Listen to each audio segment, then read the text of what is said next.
ہم اللہ سبحانہ تعالی کے نام الالہ پر بات کریں گے۔ الالہ کا معنی ہے معبود، خاص معبود۔ معبود کون؟ جس کی عبادت کی جائے۔ اللہ سبحانہ تعالی کی عبادت، اسی سے محبت اور اسی کے آگے جھکنا اور اس کے سامنے عاجزی کا اظہار۔ وہ کیوں؟ وہ اس لیے کہ انسان اپنی فطرت کے اعتبار سے مجبور ہے کہ وہ اپنے سے بڑے کے آگے جھکے۔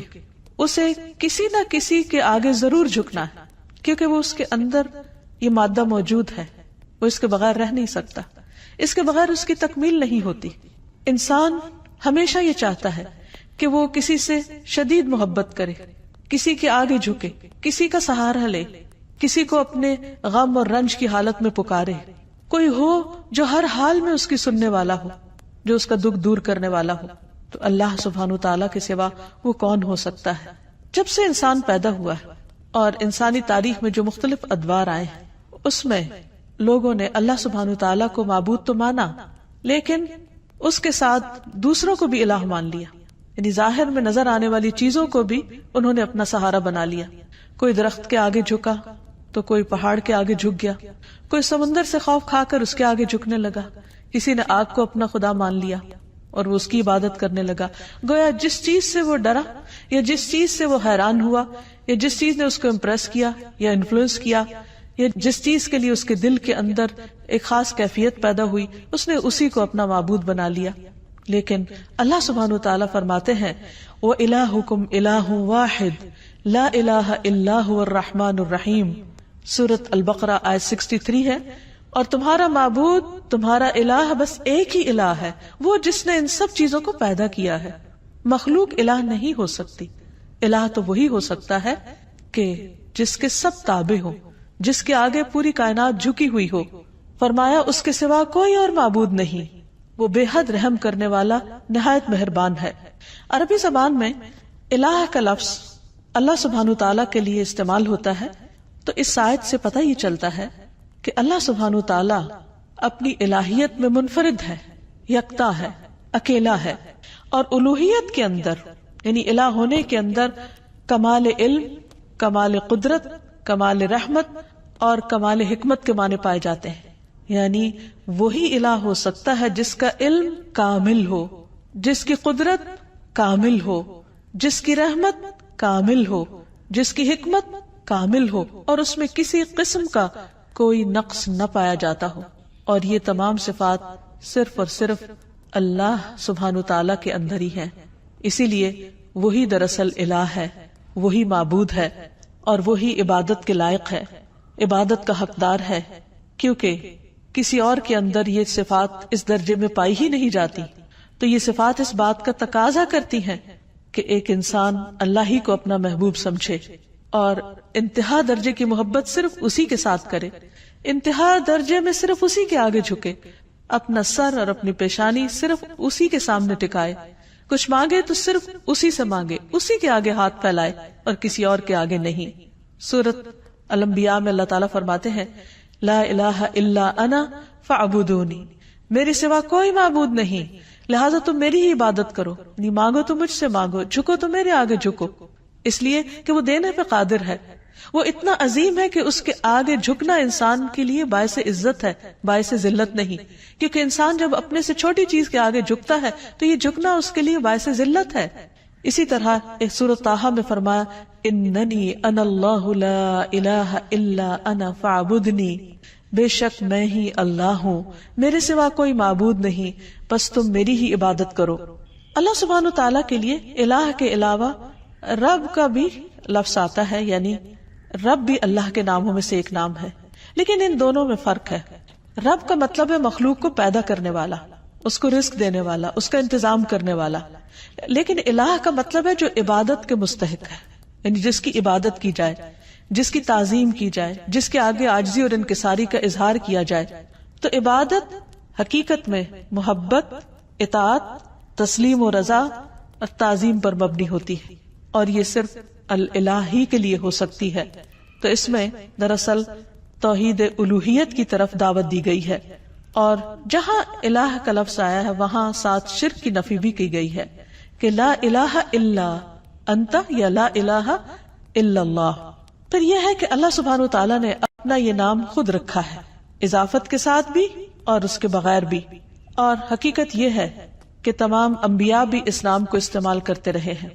ہم دیکھتے ہیں کہ سورۃ البقرہ میں اللہ تعالیٰ کا ارشاد ہے، اللہ تعالیٰ جب یعقوب علیہ السلام کی وفات کا وقت ذکر کرتے ہیں کہ ام کنتم شہداء اذ حضر یعقوب الموت اذ قال لبنیہ ما تعبدون من بعدی، کیا تم حاضر تھے اس وقت جب یعقوب کو موت آئی، جب اس نے اپنے بچوں سے کہا کہ میرے بعد تم کس کی عبادت کرو گے، کس کے آگے جھکو گے؟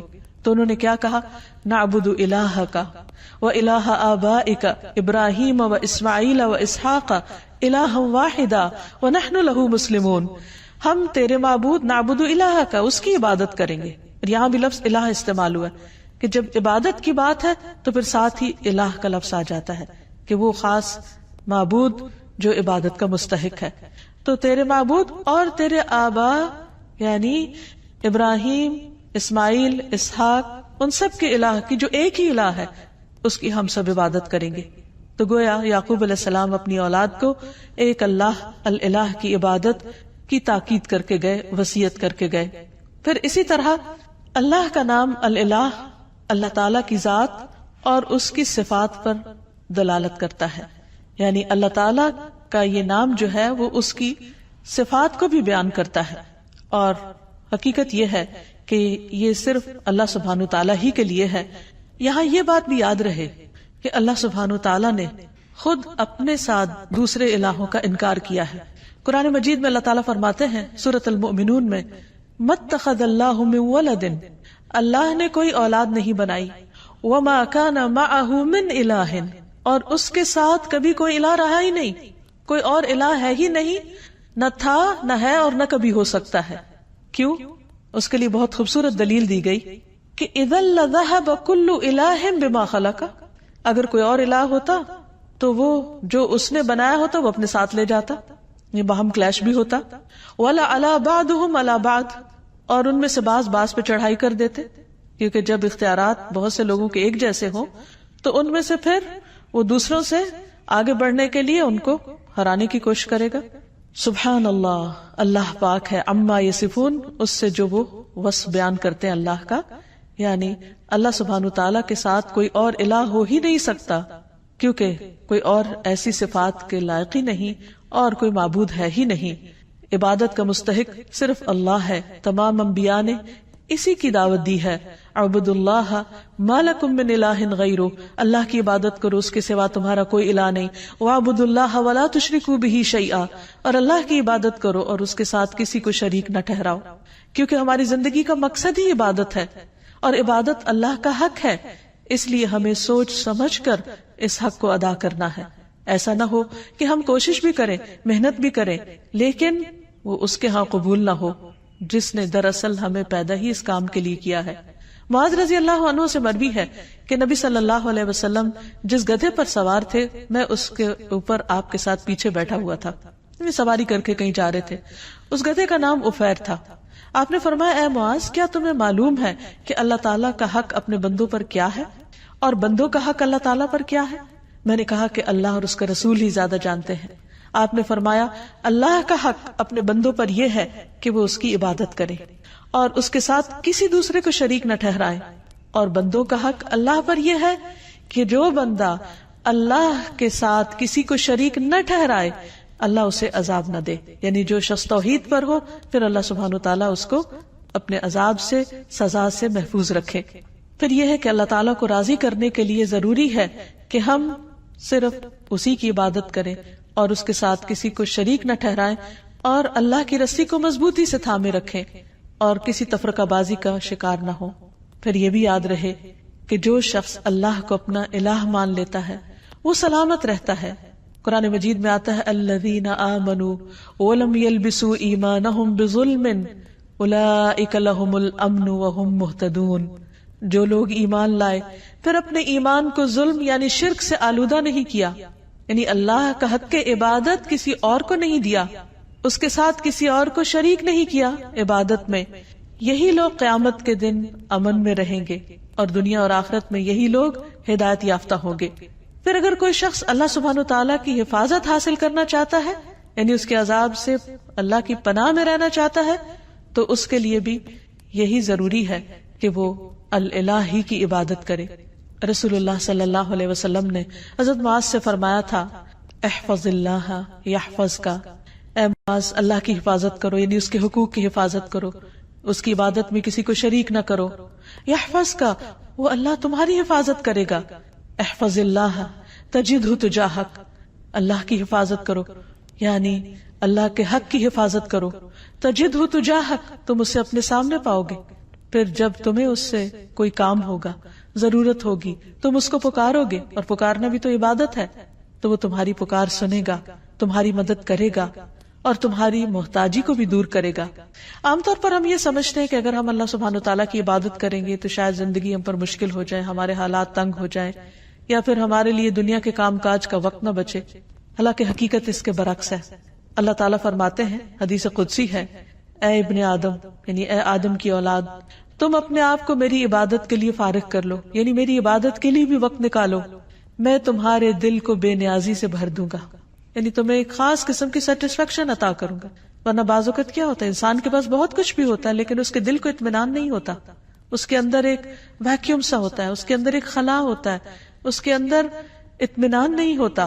وہ بہت کچھ کرتے ہوئے بھی یوں سمجھتا ہے کہ جیسے وہ کچھ کر نہیں پا رہا، اسے اپنا مطلوب حاصل نہیں ہو رہا، کیونکہ مطلوب حاصل اسی وقت ہو سکتا ہے جب وہ اللہ کو اپنا مطلوب بنائے اور اس کی عبادت کرے.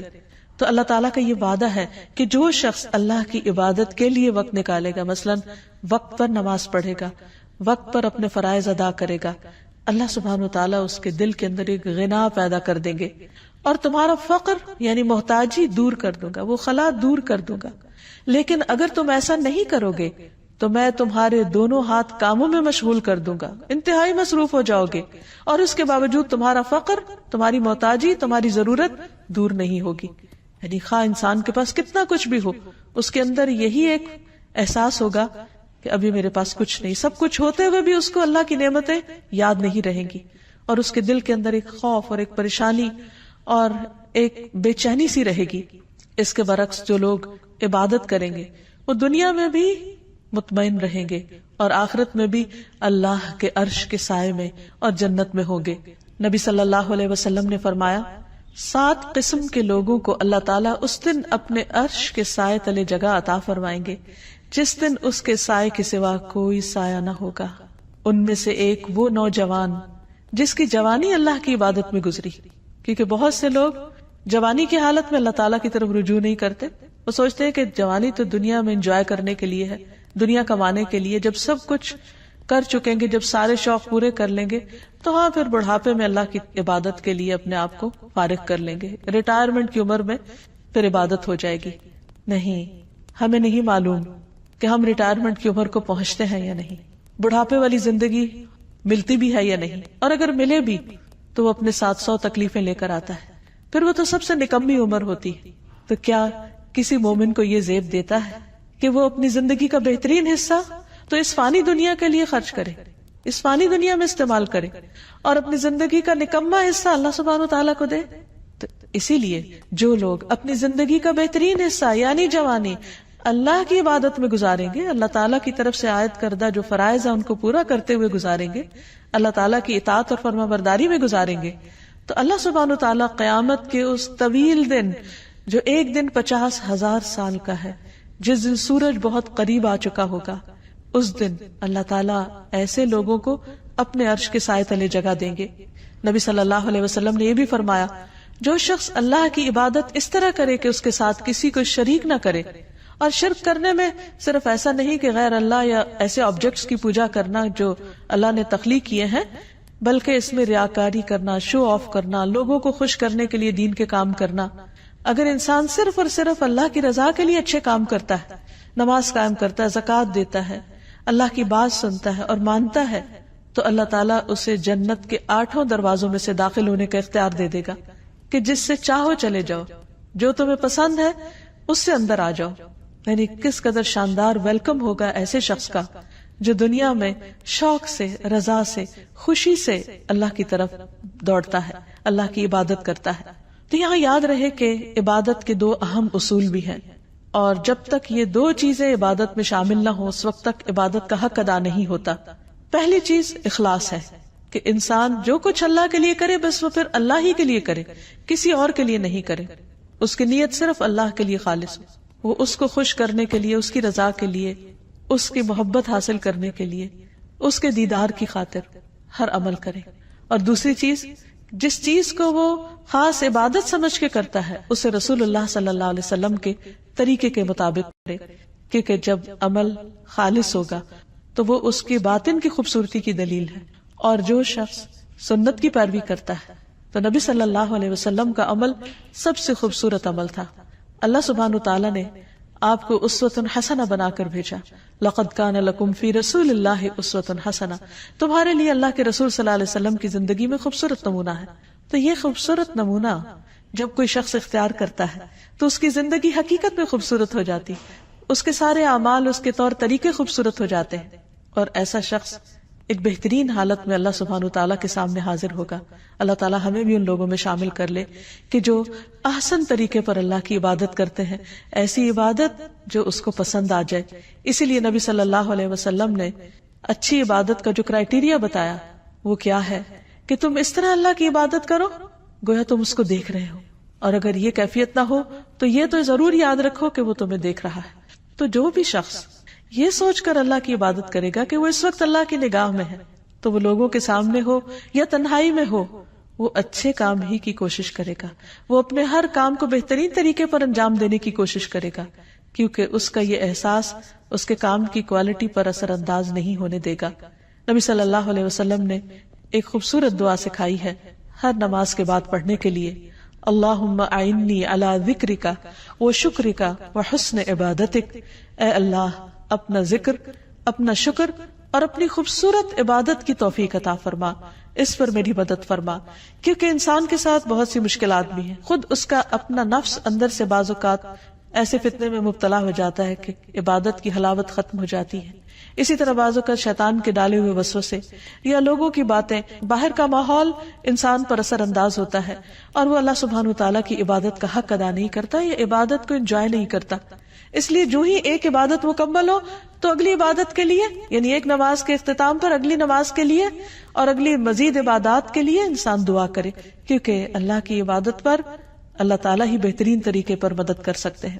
پھر اسی طرح یہ ہے کہ انسان اپنی عبادات میں کمی کوتاہی نہ کرے. اب دیکھیے کہ ذرا تھوڑی دیر کے لیے سوچئے کہ مثلاً اگر آپ کا حق کسی پر ہو اور وہ اس کو ادھورے طریقے سے ادا کرے تو آپ کو کیسا لگے گا؟ مثلا کسی نے آپ سے قرض لیا اور جب وہ واپس کرے تو آدھا کرے. کسی نے آپ سے کسی چیز کے دینے کا وعدہ کیا اور پھر اس کو پورا نہیں کیا، تو اس پر آپ کی کیفیت کیا ہوگی؟ اس بات سے اب اس معنی اور مقصد کو سمجھیے کہ اللہ سبحانہ وتعالیٰ نے ہم پر کچھ فرائض اور کچھ عبادات لازم کی ہیں جن کو ہمیں ہر صورت ادا کرنا ہے. مثلا دن میں 5 نمازیں فرض ہیں. اب اگر کوئی شخص یہ کہے کہ میں نے 4 پڑھ لیے، کیا یہ کم ہے؟ یہ بھی تو بہت ہے. نہیں، اللہ سبحانہ وتعالیٰ نے 5 کا حکم دیا ہے. ہم اسے اپنی مرضی سے 4 نہیں کر سکتے یا 3 نہیں کر سکتے، اور اسی طرح اپنی مرضی سے 6 بھی نہیں کر سکتے ان کو، کیونکہ اتنا ہی کرنا ہے، اسی طرح کرنا ہے جیسا کرنے کا اللہ سبحانہ وتعالیٰ نے حکم دیا، تبھی عبادت کا حق ادا ہوگا. عبادت کا مطلب ہوتا ہے مکمل اطاعت، اور اگر ہم بات ہی نہیں مان رہے تو پھر اپنی مرضی سے جو بھی چاہیں کریں وہ عبادت شمار نہیں ہوگی. ہاں، اللہ کی رضا، اللہ کی پسند، اللہ کی خوشی کے لیے چھوٹا سا کام بھی کرے، ایک لقمے جیسی چیز بھی اللہ کے راستے میں خیرات کر دے، اللہ سبحانہ وتعالیٰ اسے خوشی سے قبول کرتے ہیں اور اسے بڑھاتے ہیں، حتیٰ کہ ایک لقمہ بہت پہاڑ برابر کر دیتے ہیں اجر و ثواب کے اعتبار سے، کیونکہ وہ صرف اللہ کے لیے دیا گیا، وہ صرف اللہ کی رضا اور اللہ کی خوشی میں اللہ کی خاطر خرچ کیا گیا. تو اللہ سبحانہ وتعالیٰ اس کی بہترین طریقے پر قدردانی فرماتے ہیں. تو ہمیں نہ عبادت میں اضافے کا حق حاصل ہے اور نہ عبادت میں کوتاہی کا. یہاں یہ یاد رہے کہ اللہ سبحانہ وتعالیٰ نے ہم پر جو عبادت فرض کی ہے، ہمیں اس میں اختیار نہیں دیا گیا کہ ہم اپنی مرضی سے اس عبادت میں کچھ اضافہ کر دیں یا پھر اس میں کچھ کمی کر دیں، کیونکہ عبادت کی اصل روح اطاعت ہے، فرما برداری ہے، اللہ کے حکم کی تابع داری ہے. انس رضی اللہ عنہ سے مروی ہے کہ ایک آدمی نبی صلی اللہ علیہ وسلم کی خدمت میں حاضر ہوا اور عرض کی، اے اللہ کے رسول صلی اللہ علیہ وسلم، یہ بتائیے کہ اللہ تعالیٰ نے کتنی نمازیں فرض کی ہیں، یعنی جن کی پابندی ہم پر لازم ہے.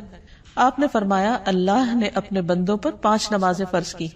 اس نے پوچھا ان سے پہلے یا بعد میں تو کوئی نماز فرض نہیں، یعنی ان کے علاوہ فرض کے درجے میں تو نہیں کچھ؟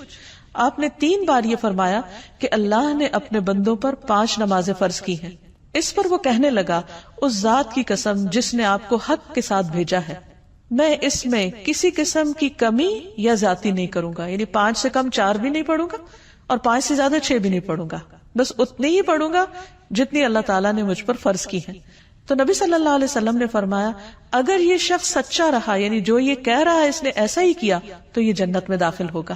عبادت کے سلسلے میں ایک اور بات یہ یاد رہے کہ عبادت میں شدت اور خود پسندی نہیں ہونی چاہیے، کیونکہ عبادت اللہ تعالیٰ کا حق ہے. نبی صلی اللہ علیہ وسلم نے فرمایا ایک قوم ایسی آئے گی جو عبادت کرے گی حتیٰ کہ لوگ ان کی عبادت کی کثرت پر تعجب کریں گے، بڑے حیران ہوں گے کہ اتنے عبادت گزار ہیں، لیکن وہ اس عبادت کی وجہ سے خود پسندی کا شکار ہو جائیں گے، اپنے آپ کو بڑی چیز سمجھنے لگیں گے کہ ہم بہت نیک ہیں. وہ لوگ دین سے اس طرح نکل جائیں گے جیسے تیر شکار سے نکل جاتا ہے، کیونکہ اللہ تعالیٰ کو ایسی عبادت کی ضرورت نہیں. عبادت ہے دراصل اللہ کا حق، اللہ کو خوش کرنے کے لیے کرنا ہے، نہ کہ بندوں کو دکھانے کے لیے یا بندوں کے سامنے نیک بننے کے لیے. تو جس بندے کے اندر عبادت کا ذوق آ جائے وہ اللہ سبحانہ تعالیٰ کو پسند نہیں. ابلیس کے ساتھ کیا معاملہ ہوا تھا؟ اس کو بھی اپنی عبادت کی وجہ سے ایک خود پسندی اس کے اندر آ گئی تھی کہ جس بنا پر اس نے آدم کے آگے جھکنے سے انکار کر دیا تھا. تو یاد رکھیے کہ جب ہم لا الہ الا اللہ کہتے ہیں تو پھر صرف اللہ کو ہی عبادت کے لائق مانتے ہیں، کسی اور آبجیکٹ کو نہیں، اور حتیٰ کہ اپنے نفس کو بھی نہیں. کیونکہ اس زمین پر جن معبودوں کی پیروی ہوتی ہے ان میں سے سب سے زیادہ پیروی ہم اپنے ہی نفس کی کر رہے ہوتے ہیں، اپنے دل کی خواہشات کی. مثلاً فجر کی نماز کا وقت ہو گیا اور دل کیا چاہتا ہے سوئے رہو، تو ہم اٹھتے نہیں. تو ہم نے اللہ کی بات تو نہیں مانی، ہمیں آواز آ رہی ہے حی علی الصلاۃ حی علی الفلاح، آؤ نماز کی طرف، آؤ کامیابی کی طرف، لیکن ہم اس پکار کو سنتے ہی نہیں اور کامیابی کا دروازہ بند کر دیتے ہیں اور ہم سوئے رہتے ہیں. یا ہم نے اب اللہ کی عبادت نہیں کی، اپنے نفس کی عبادت کی. اسی طرح زندگی کے کسی بھی اور کام، کسی جاب، کسی مشغلے، کسی بھی پسند کی چیز میں مشغول ہو کر، ہاں کتنی ہی دنیاوی اعتبار سے شدید ضرورت کے کام میں بھی مصروف ہو کر اگر انسان اللہ کو بھلا دیتا ہے تو یہ دراصل اپنے آپ پر ہی ظلم کرتا ہے، اور یہ لا الہ الا اللہ کے منافی ہے. اللہ سبحانہ وتعالی نے تمام بندوں سے اپنی عبادت کا مطالبہ کیا ہے. قرآن مجید میں اللہ تعالیٰ فرماتے ہیں یا ایھا الناس اعبدوا ربکم الذی خلقکم والذین من قبلکم لعلکم تتقون. اے لوگو اپنے رب کی عبادت کرو جس نے تمہیں پیدا کیا اور ان کو بھی جو تم سے پہلے تھے. یعنی عبادت کیوں کرو؟ کیا اللہ تعالیٰ کو کوئی فائدہ ہے؟ نہیں، یہ دراصل تمہارے اپنے فائدے کی چیز ہے. فائدہ کیا ہوگا؟ لعلکم تتقون، تم بچ جاؤ گے. یعنی دنیا میں ان عبادات کی وجہ سے کئی برائیوں سے، کئی قسم کی مشکلات سے بچ جاؤ گے، اور آخرت میں اس آگ سے بچ جاؤ گے جو اللہ کے نافرمانوں کے لیے، سرکش اور متکبر لوگوں کے لیے تیار کی گئی ہے. پھر اسی طرح یہ ہے کہ عبادت ہی کا ایک حصہ یہ ہے کہ انسان اللہ سبحانہ تعالیٰ ہی سے ڈرے، ایک الہ سے. اللہ تعالیٰ فرماتے ہیں وقال اللہ لا تتخذوا الہین اثنین انما هو الہ واحد فإیای فارہبون.